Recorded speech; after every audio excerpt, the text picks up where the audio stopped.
अगर आपने अब तक ग्रीन स्टडी सब्सक्राइब नहीं किया है तो आप इसे सब्सक्राइब कीजिए, फिर बेल बटन पे क्लिक कीजिए। इससे आपको हमारे हर वीडियो का मैसेज फ्री में आपको आपके मोबाइल पे मिल जाएगा। ओके स्टूडेंट्स, अब हम देखने वाले हैं कि तरसीम पर किस तरह से नुकात मुर्तसिम किए जाते हैं। आपको सवाल आता है पेपर के अंदर कि दर्ज नुकात तरसीम पर मुर्तसिम कीजिए, तो किस तरह से आप तरसीम के ऊपर नुकात मुर्तसिम करेंगे। तो यहाँ पर कुछ नुकात दिए गए हैं, तो ये नुकात आपको तरसीम के ऊपर प्लॉट करने हैं, तरसीम के ऊपर मुर्तसिम करने हैं। तो देखिए किस तरह से करेंगे। पहले नुक्ते पर देखिए, इसके मुहद्दद दिए गए हैं 2,3, जैसा कि आपको नज़र आ रहा है। इसके मुहद्दद कोऑर्डिनेट कहा जाता है। जो भी आपको नुकात दिए जाते हैं तो उसको कोऑर्डिनेट यानी मुहद्दद कहा जाता है। तो यहाँ पर एक बात समझनी है कि जो आपको दो मुहद्दद दिए जाते हैं तो उसमें पहला जो होता है वो एक्स मुहद्दद होता है, यानी कि पहला जो नुक्ता है वो आपको एक्स महवर पर बनाना है। अब जैसा आपको यहाँ दिख रहा है 2, तो ये 2 मुस्बत के अंदर है, तो आपको एक्स महवर पर मुस्बत 2 बताने हैं कि कहाँ पर आएंगे। और उसके बाद का मुहद्दद जो दिया गया है 3, तो ये आपको वाई महवर पर बताने हैं। ये एक बेसिक इसका समझ लीजिए कि जो भी आपको नुक्ता दिया जाता है तो पहला एक्स महवर पर बनाना होता है और दूसरा वाई महवर पर बनाना होता है। तो देखिए अब नुक्ता ए, इसके मुहद्दद दिए गए हैं 2,3। क्या दिए गए हैं? 2 और 3, यानी एक्स महवर पर 2 बनाइए और उस 2 को वाई महवर के 3 तक प्लॉट कीजिए, यानी 3 तक उसको मुर्तसिम करना है। तो एक्स महवर पर 2 आपको ये नज़र आ रहा, आपने इसको एक्सप्रेस कर लिए, जाहिर कर लिया आपने कि एक्स महवर पर 2 यहाँ पर है और वाई महवर पर 3 लेने हैं आपको। तो ये आपका वाई महवर, ठीक है, और वाई महवर पर 3, यानी कि आपका नुक्ता ये 2 को आपको कहाँ तक ले जाना है? वाई महवर के 3 तक। इस तरह से ये नुक्ता हमारा बन गया ए 2,3। एक्स महवर पे हमारा 2 था तो हमने 2 एक्स महवर के 2 को वाई महवर के 3 तक प्लॉट कर लिए। ये बन गया आपका नुक्ता ए 2,3। अब चूंकि आप यहाँ पर देख रहे कि ये जो नुक्ता है आपका, इस पर दोनों अलामतें मुस्बत की है, इसलिए ये जो पहला था हमारा, इसको हमने फर्स्ट क्वाड्रेंट यानी कि पहला रुबा कहे थे। तो पहले रुबे की अलामत ये थी कि उस पर दोनों अलामतें जमा की थी, और यहाँ पर भी आप देख रहे कि हमारा 2 और 3 दोनों जमा में है, इसलिए हमारा पहला नुक्ता आया पहले रुबे के अंदर। आ रही बात समझ में? अब दूसरे नुक्ते पर गौर कीजिए। दूसरा नुक्ता दिया गया आपको एक्स मुहद्दद वज़ा 1 और वाई मुहद्दद 2। तो आपको एक्स महवर काय में दिया गया है? एक्स मुहद्दद वज़ा में दिया गया है। तो देखिए अब एक्स मुहद्दद वज़ा में कहाँ है? ये यहाँ पर वज़ा 1, ये दिख रहा आपको। अब इस वज़ा 1 को ले जाना है आपको वाई महवर के 2 तक। कहाँ तक ले जाना है? वाई महवर के 2 तक। तो आपने ये वज़ा 1 ले लिए और वाई महवर 2 तक, तो ये वाई महवर 2 तक।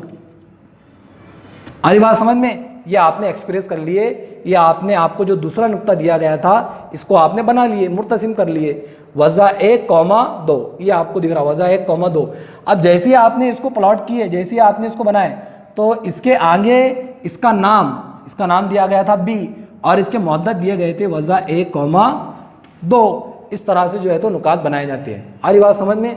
2 नुकात हमारे बनाना हो चुके हैं। आइए तीसरा नुक्ता देखते हैं। तीसरा नुक्ता हमने देखे कि दोनों नुकात आपको वज़ा के अंदर दिए गए, तो आपको मेंटली तौर पर ये ध्यान में आ जाना चाहिए कि जब दोनों नुकात वज़ा के अंदर दिए गए तो हमारा ये जो नुक्ता है तीसरे रुबे के अंदर जाएगा, क्योंकि तीसरे बॉक्स की, तीसरे रुबा की खुसूसियात ये थी कि वो उसकी दोनों अलामतें एक्स महवर की भी और वाई महवर की भी मनफी में होती है। तो अब ये तीसरा जो नुक्ता है हमारा तीसरे रुबा के अंदर जाएगा। तो इसका एक्स मुहद्दद आपको वज़ा 2 दिख रहा, तो एक्स मुहद्दद वज़ा 2 और वाई मुहद्दद दिख रहा आपको वज़ा 3। तो ये वज़ा 2 और यहाँ पर ये वज़ा 3, यानी आपको वज़ा 2 को बनाना है वज़ा 3 तक। तो देखो आप, ये हमारा तीसरा रुबा था, तीसरे रुबे के अंदर हमारा नुक्ता आ गया जिसका नाम था सी वज़ा 2, वज़ा 3। ठीक है, इस तरह से हमारा ये तीसरा नुक्ता तीसरे रुबे के अंदर बन चुका है। चौथा नुक्ता जिसका नाम है डी, एक्स मुहद्दद 4 वाई मुहद्दद वज़ा 3। तो ये एक्स मुहद्दद 4 दिख रहा है आपको और वाई मुहद्दद वज़ा 3, ये वाई मुहद्दद आपको वज़ा 3 दिख रहा है। तो हमारा नुक्ता किस तरह से आएगा? ये वज़ा 3 और एक्स मुहद्दद 4, और इस नुक्ते का नाम था डी 4, वज़ा 3। इस तरह से नुकात जो है तो बनाए जाते हैं। अब ये नुक्ता ई 0,4। अब 0 का है, ये बात आपको समझनी है कि भाई ई जो नुक्ता है ये 0,4 है, तो चाहे 0 x पर हो चाहे 0 y पर हो, तो इसके मुहद्दद ओरिजिन के मुहद्दद होते हैं, यानी ओरिजिन के मुहद्दद होते हैं आपके 0,0, यानी इसका x मुहद्दद भी सिफर रहता है और y मुहद्दद भी सिफर। तो जैसे ही आपको सिफर नज़र आ रहा, आपकी तवज्जो मुद्दे के ऊपर जाना चाहिए। तो ये आ गया हमारा ई का x मुहद्दद 0 और y मुहद्दद दिख रहा है आपको 4, तो ये जाएगा आपका y मुहद्दद के 4 तक। आपका यहाँ पर ये नुक्ता आएगा जिसको आप ई 0,4 कह रहे हैं। ठीक है, अब ये तो हो गया 0,4। अब आखिरी नुक्ता आपको दिया गया है 4,0, यानी x मुहद्दद तो 4 है, ये x मुहद्दद आपका 4 हो गया और y मुहद्दद क्या है, सिफर।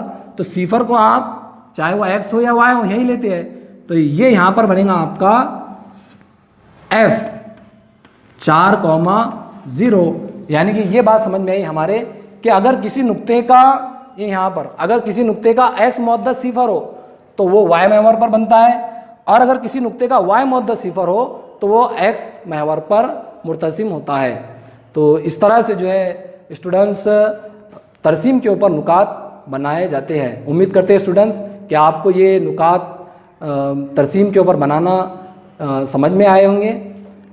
ठीक है स्टूडेंट्स, आज के लिए इतना ही। अस्सलामु अलैकुम व रहमतुल्लाहि व बरकातुहू।